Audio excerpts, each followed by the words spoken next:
through the power and the anointing of the Holy Spirit. Sister, I thank you for that. It's so serious. It's so serious. We have to praise Him while we live. We only have right now to praise the Lord. Praise the Lord, the power of heaven comes down. That's right. And it makes a difference. I thank God. I thank God for my sister Fran.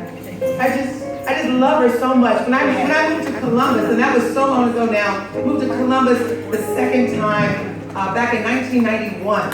And I quickly found Sister Fran doing the work in the vineyard. She was working at the Council of the African American males, and she was taking care of them. And next thing I knew, she was ministering to women, and I was one of those women that I had the pleasure of being under that anointing of Sister Fran. And she just loves on women in a way that it just blesses me. And I watched her bless young women, and I've seen her bring older women together with the young women. And as a result, something like this happens, and I thank God for that. When she sent me the email, I said, man, what a God we serve that will just dig deep to find us. He will not let us go until we get what He wants us to know. Back in 2011, I was driving along a highway after months and months and months and months and months of God telling me to be still. There's so much going on in your life right now. You need to be still. And I said, I know, Lord, I know there's so much work that needs to be done. I got to keep moving. There's stuff that needs to be done. And Father, I'm out here doing it. How can I be still when there's work to be done? And so this particular day, I got up early in the morning and I was on Channel 6 talking to them about a camp we were doing for young people. I have a real heart for families, and particularly teenagers and their parents. And not just another generation to walk out of the door that we can't do something for. And so my son and I had partnered to do that. And we were on Channel 6, and this is 8 o'clock in the morning. And we left there, we went to the downtown high school. And we got to the downtown high school, and we were ministering to sports parents, because that's one of our big ministries. And I looked up, and it was noon, and I realized I hadn't even had anything to eat that day. And so we ran downtown to First Watch and grabbed something to eat. And I told my son, I've got to get going because I've got to speak at the Ohio PTA Association. And my girlfriend had just labored for 2 years for them to finally have an African American speaker. Every time she asked them, what's wrong? Why can't you get an African American or any minority in here to speak at this conference? And so she said, Deborah, I'm still working. So I was so excited to have been there. I had people praying because I said, it's really important that I get this right. You know, we may not be invited back again. And so I've been praying on it. And then it was a baseball thing. Anybody who knows me knows that my primary sport is football. I'm a football mom. I'm known as DJ the football mom. I don't know anything about baseball, but there I was learning about Branch Rickey and understanding his connection to Ohio. And I asked God, everybody I knew how to pray, I asked him to pray for me that day. And so there I was at 4 o'clock. I was over at the Ramada Inn, and I was speaking to about 100 principals from across the country, across the state, and PTA presidents, and I was just so excited about that. And before it was all over, I was looking up, and there I was with a standing ovation. I was just giving praise to God. And I said, God, thank you for that. But you know, I should have gone home, right? I should have gone home and just been still with the Lord and just given thanks for that. But no. I was on my way to Ohio Wesleyan, and I had to go home and change clothes to go and do something with the young people at Ohio Wesleyan. And my niece was there with me, and she was following me on 71. If you know, coming from 71 on Morris Road, and I was heading back west to get on 270. And I was talking to my sister, and we were just praising God.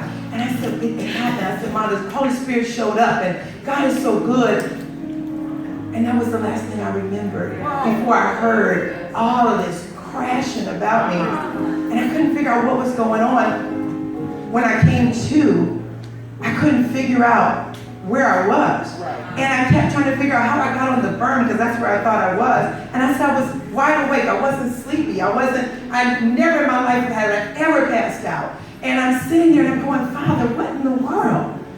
And then I look up and I see this woman running down the hill. She's got tears running down her face. And I realized I'm not even on the highway anymore. I am down on another highway. Wow. And I got up out of my car. And I wasn't injured, but they wondered what was going on. They called an ambulance. I went to Riverside. I was in Riverside for 3 days, but the very first day I was there, the Lord just kept saying, you need to be still. What is it going to take for you to be still? Oh my goodness. And they ran every test known to man, and they just kept saying, ma'am, let me just let you know after this test, you will pass out. We're going to do this to your heart. And they would do it. They got my heart revved up to about 300 something or others, and I didn't pass out. They said, well, we're going to put you on this tilt table, and you're going to pass out. And I didn't pass out. Come on. And eventually I kept telling them, this has nothing to do with what you guys think it has to do with. It has to do with being disobedient. When God says to be still, there's a purpose behind it. He's got work for you to do. And when you are sitting in the midst of a major struggle like we're sitting in, and when there is an absolute plague in the land, there is stuff coming on us, on our families, on our children, that we don't get still and hear what God has to say, so we know what to do. We don't have to figure it out. God already knows. He kept telling me, stop trying to figure stuff out. I'm God Almighty. You don't have to figure anything out. You got to get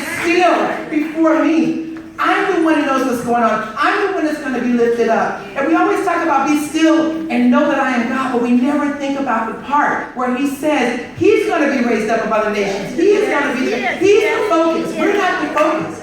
He's asking us to be still because there is a war raging in our families. There's a war raging in our lives. And the only way we're going to get a handle on this thing is that we're going to have to trust God. We're going to have to get still in his presence, hear what he has to say, and then we're going to have to move and do whatever the move of God tells you to do. It's different from different people. Stop looking at somebody else and copying what they're doing and trying to figure out what they're doing. God has something specifically for you to do. God called me off my job 17 years ago. I had 5 more years to retire. I was at the top of my game. I was a director for the Department of Defense. I was doing my thing. I told everybody who would listen, I got 5 more years. And then I'm going to do this thing with these kids. But right now, I got 5 more years. And God said, no, you got 5 more minutes. And God called me off my job so much so. And anybody who knows my sister knows she's a praying sister. This woman has prayed houses into existence. This woman who's a secretary. People kept asking me, your sister do? Is your sister? I said, my sister loves the Lord. My sister believes God. She trusts God. I see her walk around parcels of land 7 times, and then before I know it, this woman with no money's got the land, building the house. Right now, she's living in an 8,000 square foot house that she brought the treater victims in. She ministers out of that house. It was not about the house, it was about that faith. Right. That same woman called me up and she said, if you don't quit that job, I'm going to pray you get fired. But God's got work for you to do. So you better get still, hear from God, and get out of there. I was more afraid of getting fired than I was about anything. I got fired. I worked so hard for my career. And God said, either I'm your source or this God's your source. But you don't have a choice. You either trust me or you trust God.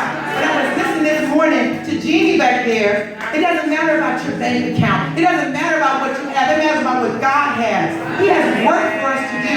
And when we do it, and when we get under the anointing of God, when you get with him and you get still, God will move mountains. God will take a crack at it to come home and see about her mama. Even in her condition, he didn't wait until later. He's at work, right where you are. You don't have to be anything else. You don't have to get a degree. You don't have to get more certified to do what you have to do. You have to get still before the Almighty God and allow him to move in your life. And that's the God that I serve, and that's the God that's moving us to move with families. This is the part, and we talk about the heart, and the heart being connected. That was my assignment this time. And if anybody knows anything about the heart, we know that the heart is the muscle, the major muscle in our body that pumps the blood all through our body. That's where the life is. If we don't have any blood, we don't have any life. If people say if somebody has a heart condition, we all take a deep breath because we know what that's all about. My grandmother at 90 years old had cancer. 90 years old, had to have surgery. And we were just so up in arms about this surgery. And she told me she wasn't having chemo, she wasn't having radiation, she wasn't even having the surgery. But by the time I got to Cleveland Clinic, she had the surgery. And she told me, she said, well, they didn't tell me I was going to die without the surgery. So she had the surgery, but she didn't do the chemo and she didn't do the radiation. And she trusted God. She took Golden Seal tea and brewer's yeast. And in a couple of years, my grandmother was totally healed of cancer. But at 96 years old, she had a heart attack. And she told me, she said, girl, cancer ain't got nothing on a heart attack. She said, they had me so scared of cancer. She said, but let me tell you something. When your heart is messed up, you can't breathe. You can't walk. You can't do things that you she want to do? She couldn't get up. She would go from her bed halfway to the bathroom and she wanted to sit down again. That's what happens when our heart is not well. But when we have the heart pumping the way it should pump, getting the blood through our veins the way it should, everything, our lungs get oxygenated. We can do the things that we need to do. And so it's so important that our hearts are right. When we are parents, and if you're not parents, if you just care about kids, if you care about family, if you're not a parent, you're in a family. And God's first thing was to put together a family. Right after he created heaven and earth, it was all about the family. And that's where we have to start. I hear about all these programs and things we need to do, and if we can just do this and we get more money, we can build a bigger church, so we can do that. If we can just take one family at a time and do what needs to be done and not give up on our families. I can only imagine that somebody was saying, how is this crack addict going to take care of her mom? And now she's come on, she's probably going to spend all her mama's money and things like that and not loving on her. Not loving her, not understanding. Why don't you put your arms around her? I'm so tired of parents and somebody walking up to me and saying, girl, I got this woman on my job. She don't know what she's doing. She don't have a clue what she's doing with this kid. I said, but you know enough to know it's not right. What are you doing? Are you taking her to lunch? Are you seeing about it? Are you making sure she's okay? That's our job in the kingdom. It's not about building buildings. It's not about how we look and what we dress. It's about what's in our heart. If we have a heart for families, we're going to make a difference. You have a heart for one family. It doesn't have to be a lot of families. If it's just the person next door, the person in your family. And sometimes you can't even deal with the person in your family, but you need to find somebody and start somewhere and do something. If God has done anything in your life, you should be able to have a heart to do something else. I got 3 points. And the first thing is that as this heart is pumping this blood, and this blood is so important. The blood is so important. We know that the blood saves us, right? How many people here are saved and know the Lord? We know that all of us are covered by the blood. If we're saved, we're covered by the blood. That's the very first thing. So we know how powerful it is not only to have a heart, but we need to have God's heart. Not just any heart. You can love in a very human way, but you can't love the way Jesus loves. If you don't have the heart of Jesus, you can love people that you like if you're human. If you hear people say, well, that's just being human. I mean, you know why they're fighting. I mean, just that person said something nasty to them. What are you going to do? What does God say do? God says turn the other cheek and keep loving on them. Maybe you'll love them into a new place. Maybe you'll look past whatever that is that they're telling you because you have a heart that can see past what's going on. And you know that child is just angry. I'm so tired of people telling me about young girls being angry. I have a principal that told me, Deborah, these kids at this school, these black girls are off the hook. I said, have you figured out why they're off the hook? Why they're angry? What's going on? Have you read Monique Morris's book? I learned about her, met this sister, and realized kids are angry for a reason. They're angry for a reason. You got to get down to the core of that. You got to take some time with that. And you might have to pass through a couple of times before you can get there.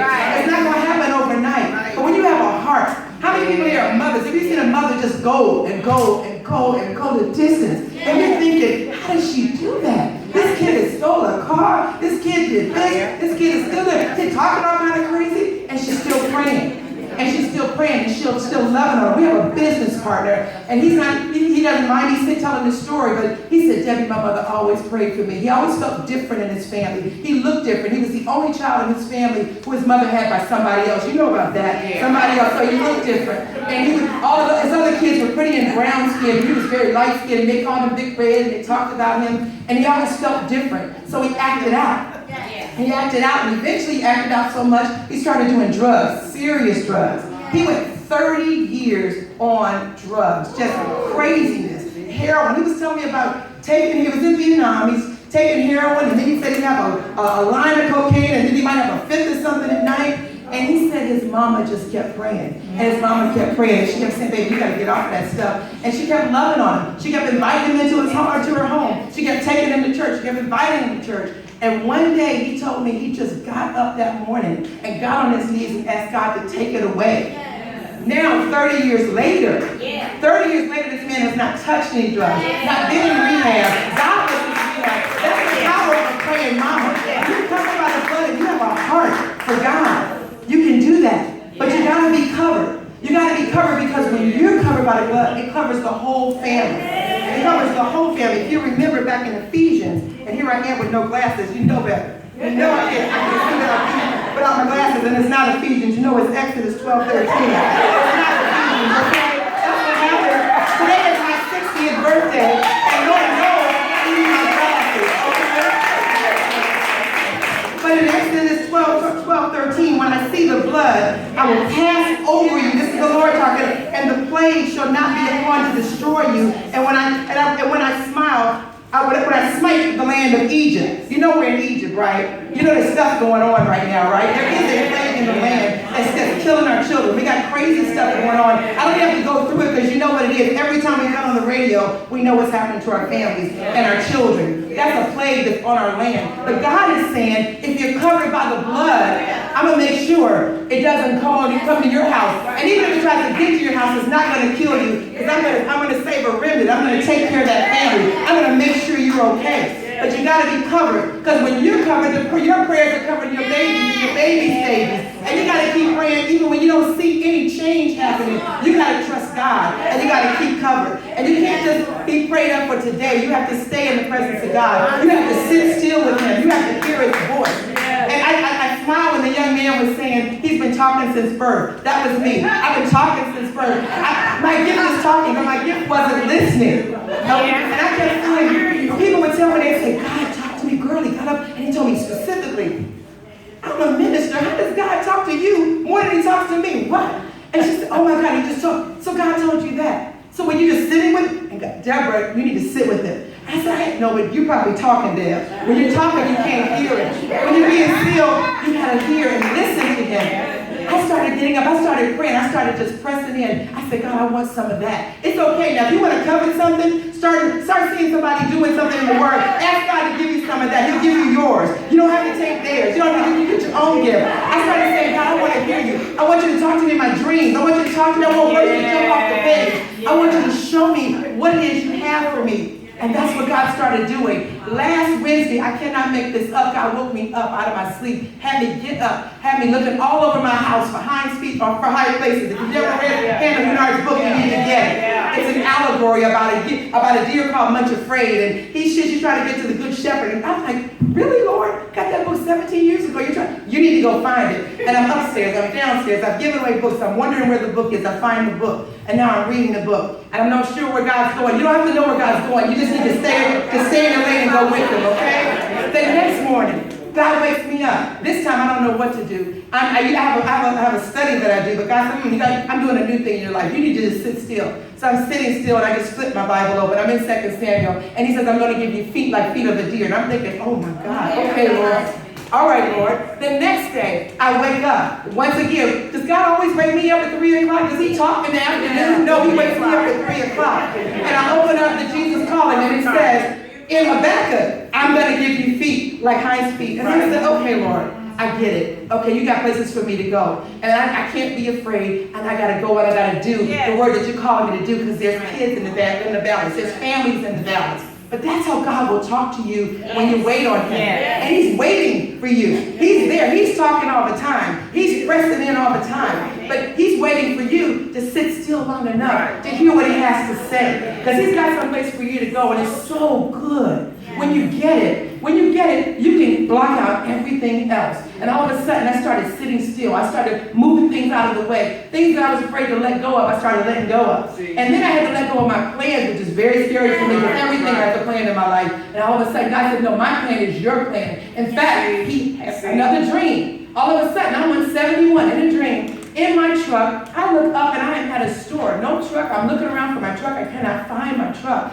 And so I'm asking people. I knew I walked there, so I knew I had to have it somewhere. I'm asking, they said, ma'am, 71's nowhere around me. I said, no, it's here. I got off of 71 to go to the store. In my head, I'm thinking, why would I not drive to the store? Found a police officer. I'm looking for my truck. He said, ma'am, 71. I said, it's here. You got to help me find 71. Finally, we saw it. I could see my truck over there. All I could hear God saying is, why did you get out of the truck? Why are you on your plan when I have plans for you? Wow. All you have to do is stay in the truck and let me drive. You just sit there and go where I tell you to go. You don't have to know where the destination is. When you're being still with God, He will open up the windows of heaven and just pour out some clarity. I mean, major clarity. All you have to do is ask Him. That's right. Lord, when you're sitting still and you want to make a difference with families and kids and things that are on your heart, everybody is in a family, you have a family, and if you sit sitting there lonely because I had people tell me, must be nice, Deborah. You got those 3 boys. You got that big family. I don't have a family. I'm an only child. Baby, there's so many people without families. Go find a family. That grandmother I'm talking about is not my biological grandmother. I lost my grandmother in 1975, and I was 18 years old. And I said, how could this happen? I'm the baby. My oldest sister is 76 years old. And I'm saying, how did I lose my grandmother? I said, I bet you what? I'm going to find me a grandmother. I went and found me a grandmother. She lived to be 3 months shy of 100. She was in my life. Go find yourself a family and love on them. Fix an extra meal and take them in. And when you start getting pressed into the Lord, you get saved by the blood, you get covered by the blood, you'll get healed. And that's my last point. God will take that and He will heal you, and He will heal your family, He will heal your land. Your kids will turn around. When God called me off my job to go see about my family, my baby boy was dyslexic and couldn't read. He was 3rd grade and I was fighting with the school system. And then and my middle child was suicidal. They kept telling me, it's serious, Miss Johnson. This boy is not going to make that. So this boy's going to make it. You don't know. My other boy was being recruited all over the country, and he was like, I don't know what I'm going to do with that. That's when I left. God used that situation to allow me to leave. Yeah. But when I pressed in, when I just laid before the Lord, when I started hearing from Him, my baby got well. That baby I'm talking about is 25 years old and working at a corporation as a marketing director. That child that was suicidal is a writer, has graduated from college and lives in Montreal. And that other baby boy's got a job here. But that's because I pressed in. I listened to God. I didn't hear what man had to say. God will do that. God will do that and more for you. In the name of Jesus, you need to do some battle. You have to do some serious battle with your families. You have to do some serious battles to win back our kids, and you cannot give up. No. When you're losing, you need to be fortified. You reach out to other sisters. I know I gotta go, but Lord have mercy.